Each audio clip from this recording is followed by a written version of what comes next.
जय श्री कृष्णा। केशी असुर के अंत के बाद मथुरा के महल में सन्नाटा छा गया था। कंस डर के मारे अपने सिंहासन पर बैठ नहीं पा रहा था।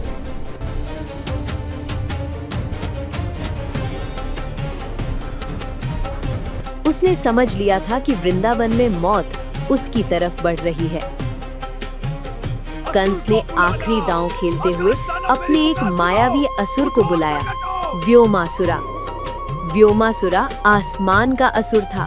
वो एक विशाल चमगादड़ जायंट बैट जैसा दिखता था और भेस बदलने में माहिर था। कंस ने उसे आदेश दिया, जा और उस कृष्ण के दोस्तों को गायब कर दे। जब वो अकेला पड़ जाएगा तब उसे आसमान से उठा लाना।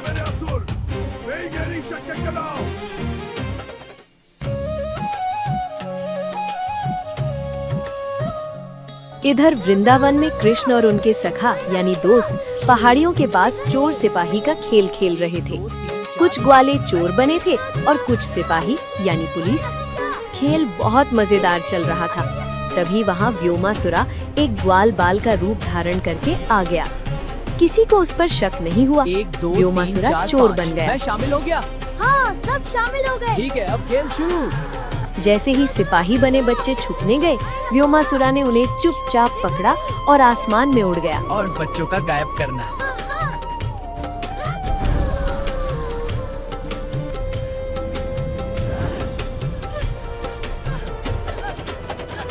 उसने एक एक करके कृष्ण के कई दोस्तों को एक अंधेरी गुफा में फेंक दिया। और बच्चों का गायब करना।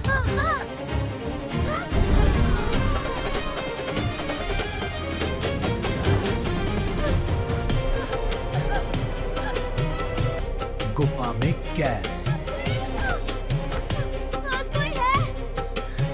और उसके आगे एक विशाल पत्थर रख दिया। जब खेल लंबा चलने लगा और दोस्त वापस नहीं आए तो कृष्ण को शक हुआ। उन्होंने ध्यान लगाया और समझ गए कि ये कंस की कोई नई चाल है।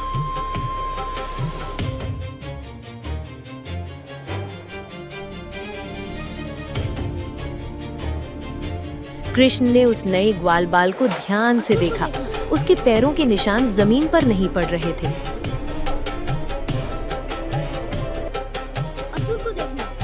जैसे ही व्योमासुरा एक और बच्चे को उठाने आगे बढ़ा, कृष्ण ने फुर्ती से आगे बढ़कर उसका हाथ पकड़ लिया। कृष्ण ने मुस्कुराते हुए कहा, क्यों रे मायावी, मेरे दोस्तों को कहाँ छुपाया है? तेरा खेल अब खत्म हुआ। डीमन शॉक असुर की खबरा। पकड़े जाने पर व्योमासुरा गुस्से में चीखा। उसने अपना भेष बदला और अपने असली रूप में आ गया, एक भयानक विशाल चमगादड़, बैट डीमन।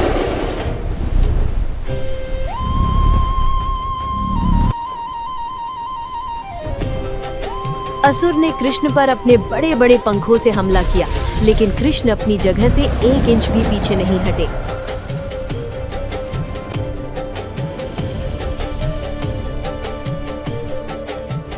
व्योमासुरा हवा में उड़ा और उसने ऊपर से कृष्ण पर डाइव लगाई।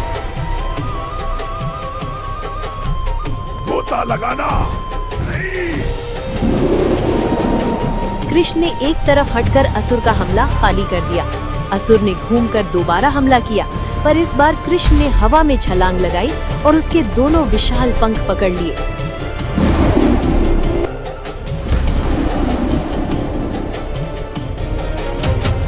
व्योमासुरा कृष्ण को लेकर आसमान में उड़ गया, पर कृष्ण का भार उसके लिए तीनों लोकों से भी ज्यादा हो गया।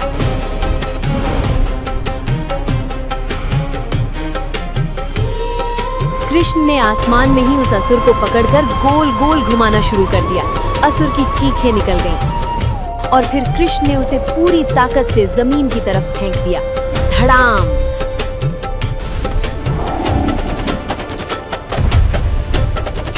असुर पहाड़ से टकराया और चट्टान के टुकड़े टुकड़े हो गए। व्योमासुरा हमेशा के लिए शांत हो गया। असुर के मरते ही कृष्ण उस गुफा के पास गए जहां दोस्तों को छुपाया था।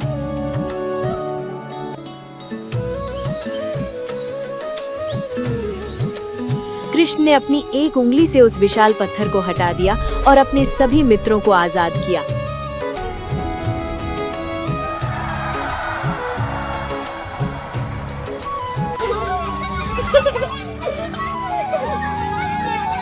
सब ने कृष्ण को गले लगा लिया। आसमान से फूलों की बारिश हुई। लेकिन दोस्तों, कंस के असुर भले ही खत्म हो गए हों, पर कंस का अंत अभी बाकी है। मथुरा से कंस ने अक्रूर जी को एक दिव्य रथ देकर वृंदावन भेज दिया है। क्या कृष्ण और बलराम अपनी मैया और दोस्तों को छोड़कर मथुरा जाएंगे? जय श्री कृष्णा। वृंदावन में अब तक सब कुछ एक सुहानी सपने जैसा चल रहा था।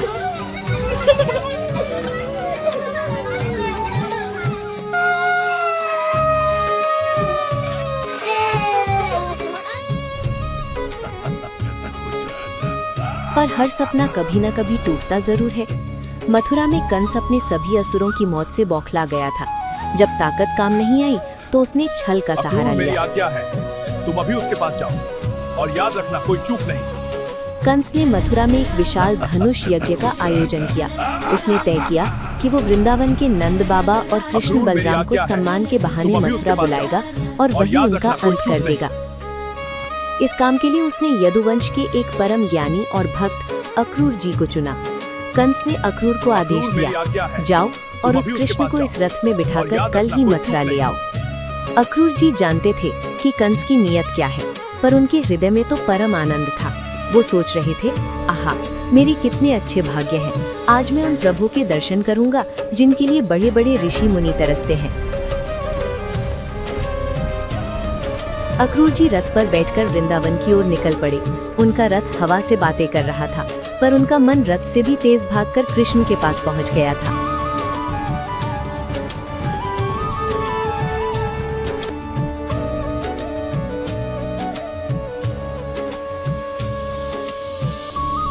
जैसे ही रथ वृंदावन की सीमा में दाखिल हुआ, अक्रूर जी ने जमीन पर कुछ निशान देखे।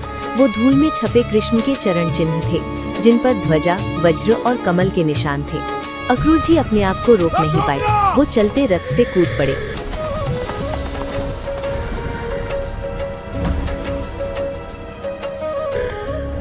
संसार के इतने बड़े मंत्री उस धूल में लोटपोट होकर रोने लगे। उन्होंने उस पवित्र मिट्टी को अपने माथे से लगा लिया। माथे पर धूल। धूल से सने हुए अक्रूर जी जब आगे बढ़े तो उन्होंने देखा यमुना के तट पर शाम के ढलते सूरज की रोशनी में दो दिव्य बालक गायों को चरा रहे हैं, एक गोरा और एक नीला। वो हमारे बलराम और कृष्ण थे। अक्रूर जी दौड़ते हुए गए और कृष्ण के चरणों में गिर पड़े।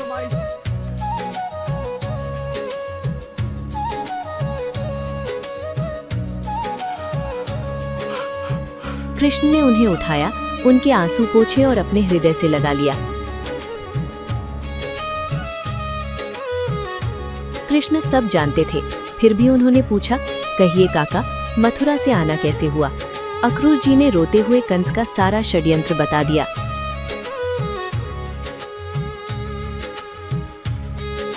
जब कृष्ण और बलराम अक्रूर जी के साथ नंद भवन पहुंचे तो कंस का संदेश सुनकर सन्नाटा छा गया। नंद बाबा ने भारी मन से आदेश दिया, ग्वालों, कल सुबह हमें मथुरा निकलना है। गोरस और भेंट तैयार करो।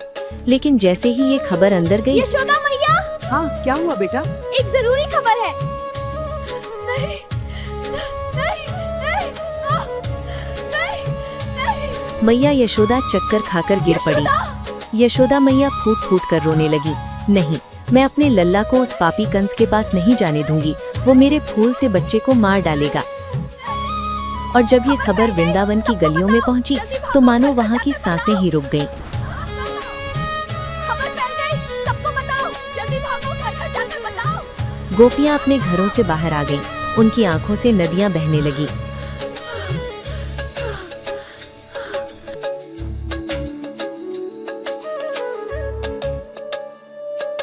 रात हो गई पर वृंदावन में किसी के घर चूल्हा नहीं जला, किसी ने अन्न का एक दाना नहीं खाया। गोपियां नंद भवन के बाहर आकर बैठ गईं वो रो रो कर कह रही थी, विधाता कितना कठोर है। पहले उसने हमें कृष्ण से मिलाया और अब हमारे प्राणों को हमसे छीन रहा है। हम सुबह होने ही नहीं देंगी। तुम इतने क्रूर क्यों हो? तुमने हमसे हमारा प्यार छीन लिया। क्या यही हमारा भाग्य है?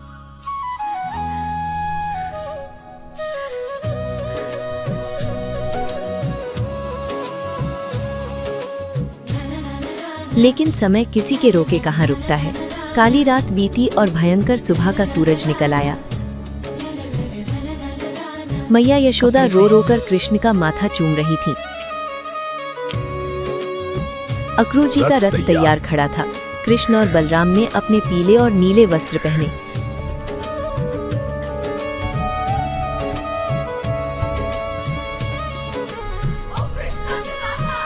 गोपियों ने रथ को चारों तरफ से घेर लिया था। कुछ रथ के पहिए पकड़कर लेट गए।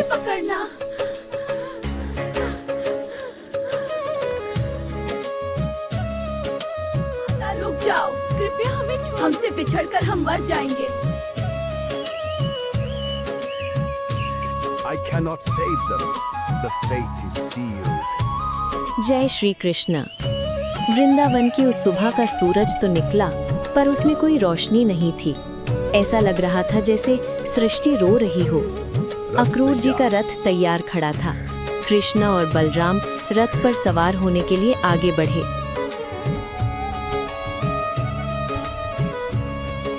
पर गोपियों ने रथ को चारों तरफ से घेर लिया था। गोपियां रथ के पहियों से लिपटकर रो रही थीं। उन्होंने कहा, हे अक्रूर, तुम्हारा नाम तो अक्रूर अर्थात दयालु है, पर तुमसे बड़ा क्रूर कोई नहीं। तुम हमारे प्राणों को हमसे छीन कर ले जा रहे हो। कंस के इस रथ को हम आगे नहीं बढ़ने देंगी। कृष्ण ने देखा कि उनके भक्तों का प्रेम उन्हें बांध रहा है।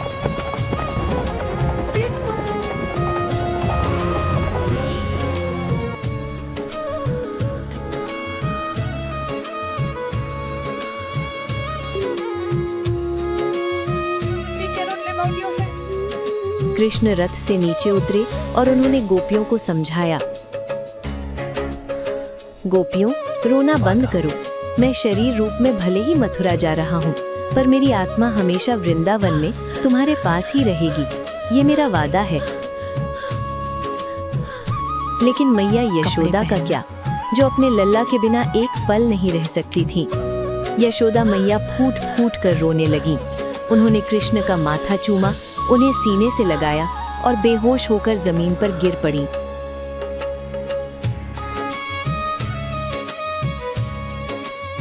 नंद बाबा ने भरी मन से अक्रूर जी को इशारा किया। कृष्ण और बलराम रथ पर बैठ गए। अक्रूर जी ने घोड़ों की लगाम खींची।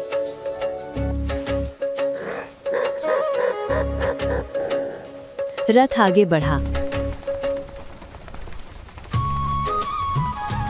गोपियों के हाथ पहिए से छूट गए। रथ जैसे जैसे आगे बढ़ रहा था, गोपियां उसके पीछे पीछे भागने लगी। कान्हा, हमारे कान्हा, हमें छोड़कर मत जाओ। वो तब तक रथ के पीछे दौड़ती रहीं जब तक रथ की उड़ती हुई धूल भी दिखना बंद नहीं हो गई।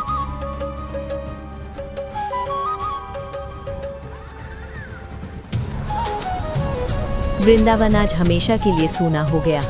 पहाड़, नदियां, पशु पक्षी सब मौन हो गए। ऐसा लगा जैसे वृंदावन से किसी ने उसकी आत्मा निकाल ली हो। रथ तेजी से मथुरा की ओर बढ़ रहा था। नंद बाबा और बाकी ग्वाले अपनी बैलगाड़ियों, बुलक कार्ट्स में उनसे आगे निकल चुके थे। दोपहर ढली और शाम होने लगी। रथ चलते चलते यमुना नदी के एक शांत घाट पर पहुंचा। अक्रूर जी ने रथ रोका और कहा, कृष्णा, तुम यहीं रुको, मैं अभी आया। वो देख, नदी के पास। प्रभु, संध्या का समय हो गया है। मैं यमुना जी में स्नान और संध्या वंदन कर लूं, तब तक आप दोनों रथ पर ही विश्राम करें। कृष्ण ने मुस्कुराते हुए हाँ में सिर हिलाया। अक्रूर जी यमुना के ठंडे पानी की तरफ बढ़ गए। उनके मन में अभी भी सवाल था कि क्या ये दोनों बालक सच में वही परम ब्रह्मन है जिनका ध्यान बड़े बड़े योगी करते हैं।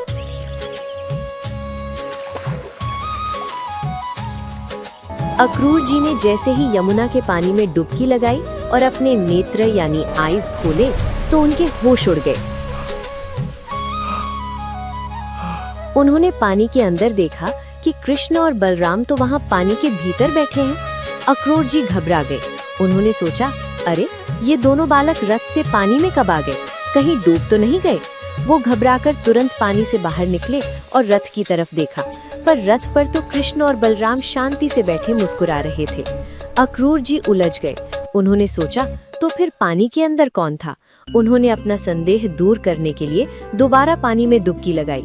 इस बार उन्होंने जो देखा उसने उनकी आत्मा को झकझोर दिया।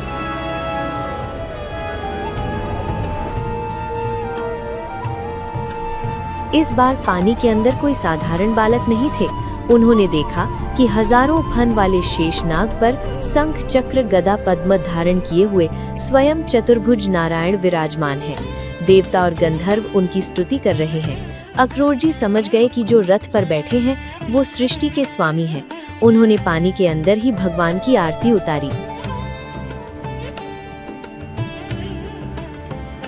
जब अक्रूर जी पानी से बाहर आए तो उनकी आंखों में आंसू और हृदय में परम शांति थी।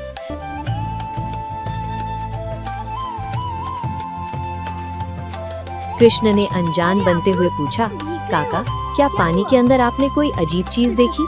आप इतने चकित क्यों हैं?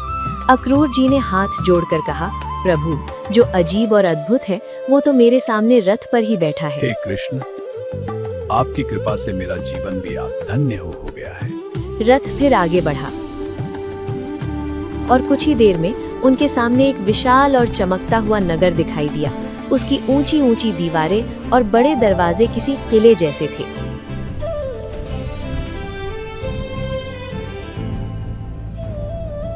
ये नगर कंस की राजधानी थी, मथुरा।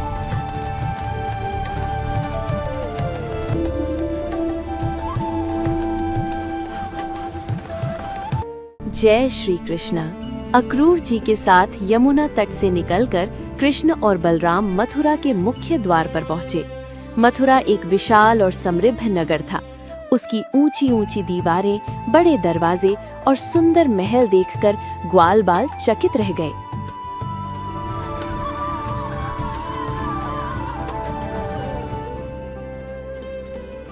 लेकिन मथुरा वालों के लिए सबसे बड़ा आश्चर्य कोई महल या किला नहीं था।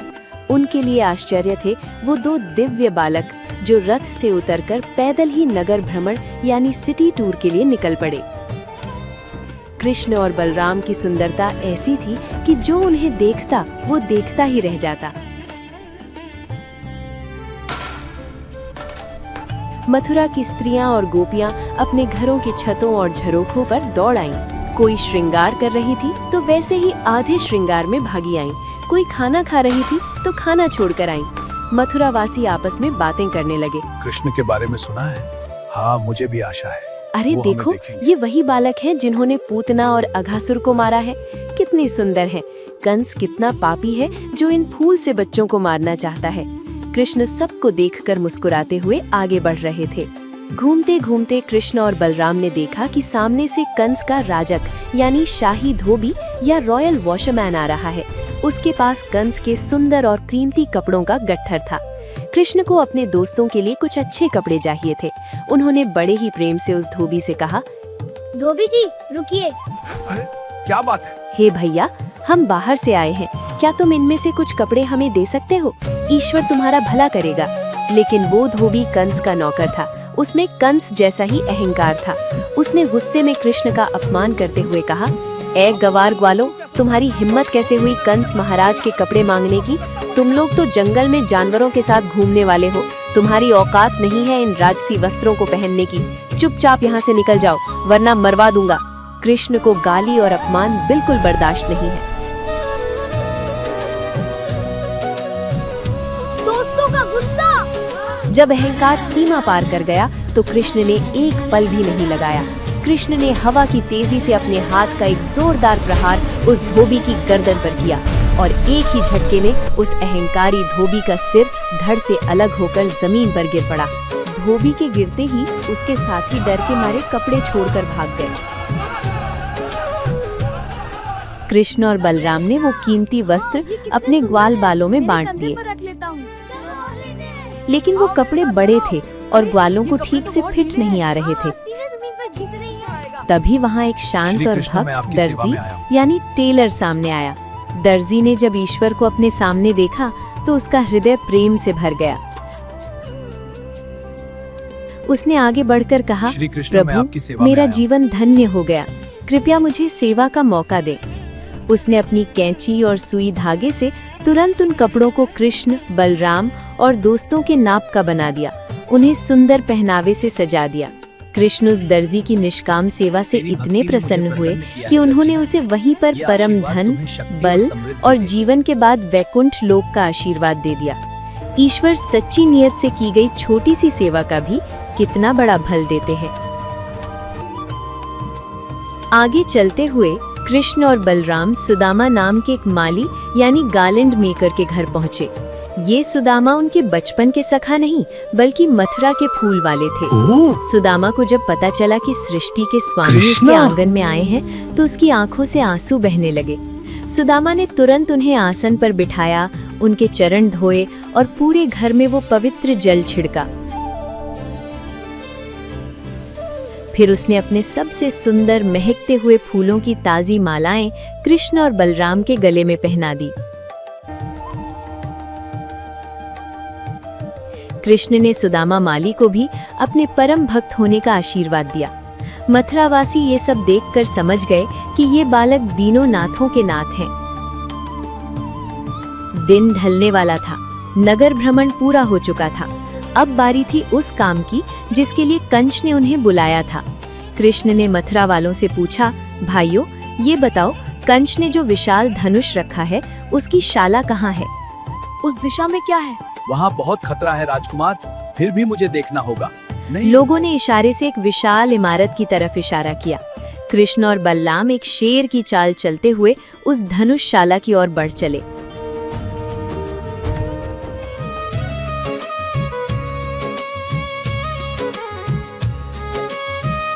महाराज देवकी का 8वां पुत्र। उधर महल में जब कंस को पता चला कि कृष्ण मथुरा आ चुका है और उसने धोबी को मार दिया है तो कंस थर-थर कांपने लगा।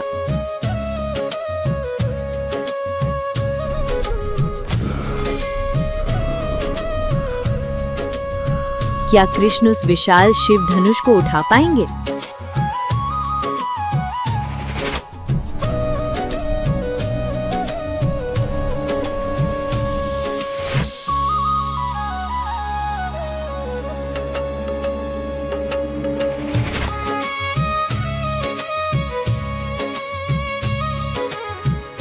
देखिए अगले धमाकेदार एपिसोड में धनुष भंग, द ब्रेकिंग ऑफ द बो।